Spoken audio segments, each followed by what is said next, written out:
Olá pessoal, tudo bem?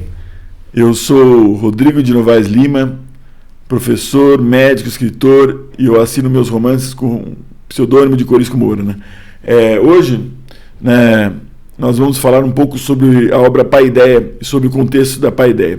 Então, quem acompanha, né, a gente tem o canal Corisco Moura do YouTube e o podcast Samba, Prosa e Rapadura, né, que fala sobre numerosos e diversos temas e heterogeneamente. E quem acompanha o podcast sabe que nós conversamos um pouco sobre filosofia grega, né? Naquele momento, conversando sobre a filosofia grega, nós nos usamos, né, da obra A História do Pensamento Ocidental do Bertrand Russell, grande filósofo, ganhador do Prêmio Nobel em outros tempos, né? Ele também um amante da cultura grega, que discorre em mais de 300 folhas sobre os filósofos gregos e sobre as escolas gregas, né? Mas não é sobre isso que iremos falar hoje. Nós vamos conversar um pouco sobre Paideia e utilizando como base para essa discussão da Paideia o livro do Werner Jäger, grande obra, né, histórica, sobre esse autor que tanto falou sobre o tema.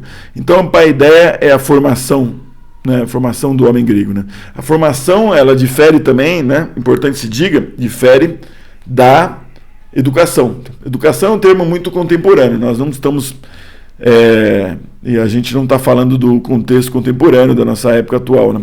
Naquela época, na antiguidade, a educação, entre aspas, né, não corria dessa forma, né? Existia um outro cenário, né? A formação, ela passa por vários caminhos. Ela passa pela literatura, pelas obras históricas,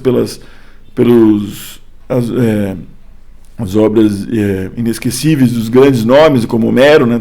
Ela passa pelo senso comum, pela linguagem popular, que vai de boca em boca, tudo isso. Então, tudo isso tem a ver com a formação, né? Então, a paideia, para você ter uma ideia, não surgiu na Grécia. Essa palavra paideia surgiu no século V.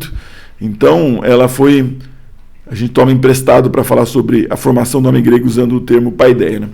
Então, na Grécia Antiga, né, existiam textos diversos sobre vários temas, né?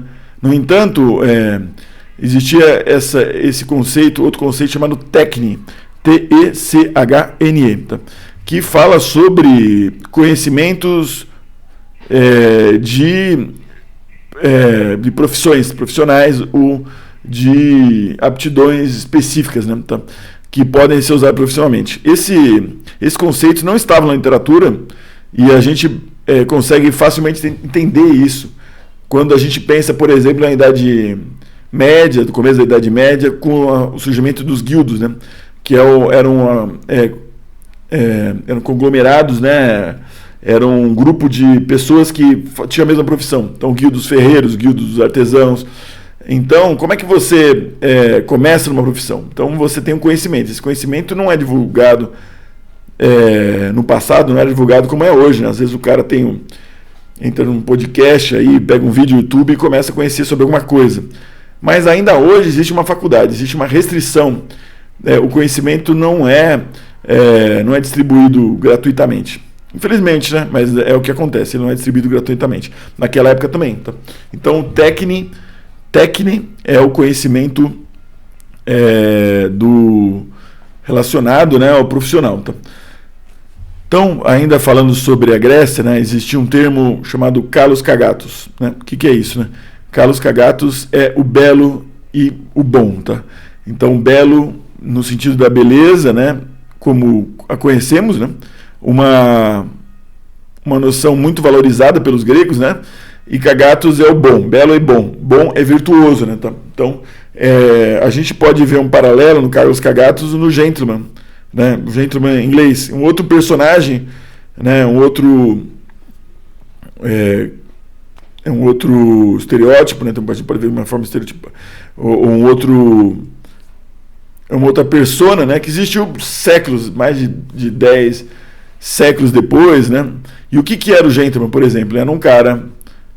no geral, uma pessoa rica, né, óbvio, um gentleman, né, ou da nobreza, de alguma nobreza, alguma família, né, de famílias, né, consideradas, e esse indivíduo, né, ele tinha o quê? Né? Ele era uma pessoa respeitosa, né, uma pessoa honrada, valente, tudo. Então, por que eu estou falando isso? Para trazer um paralelo aí, né, ao grego, né? Então, o grego, ele era belo, né? Assim, esperava-se que a melhor pessoa era bela, né, e virtuosa, né, tá? Aí a gente pensa na nobreza, tá? Então, assim, na Grécia Antiga, Carlos Cagatos, como gentleman, ali na Grécia Antiga, só poderiam ser nobres, né?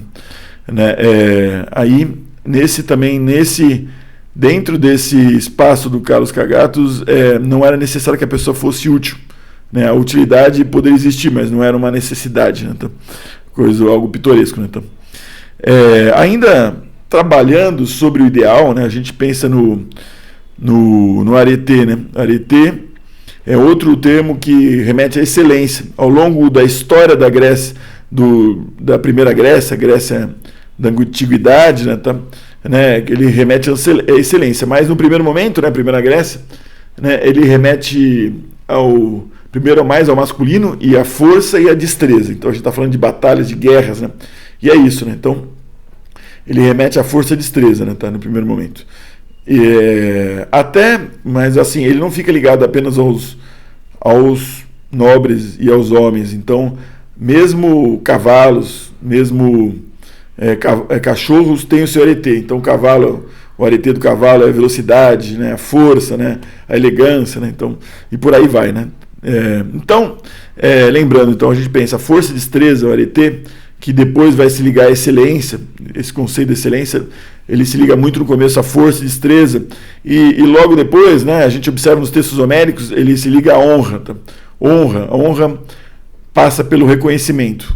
A honra, reconhecimento do quê? Reconhecimento dos pares. Tá?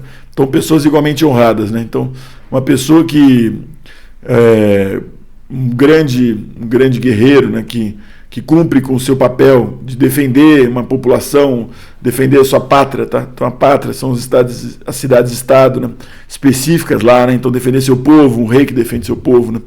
Ele honra suas origens, tá?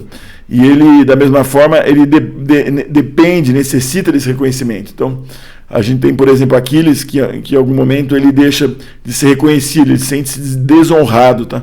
Uma vez que ele não foi valorado nas suas qualidades. Pessoal, tema da paideia, né? A gente começou a abordar a paideia aqui, engatinhando.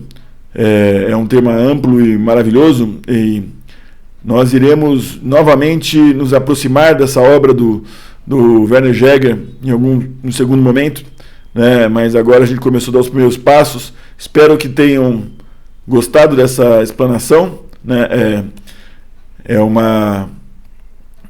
Lembrando, né, a Grécia Antiga, né, sua literatura, sua filosofia influenciaram, né, a escolástica do catolicismo, né, a grande força motriz, cultural e científica do começo da Europa, do pós-Império Romano, né, e ela veio a influenciar várias outras culturas e nos influencia até hoje. Então, por isso, é interessante a gente discutir um pouco sobre paideia e sobre a formação do homem grego. Por que o grego valorizava?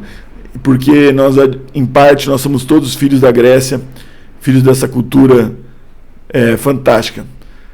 Então, por hoje é só, pessoal. Grande abraço a todos.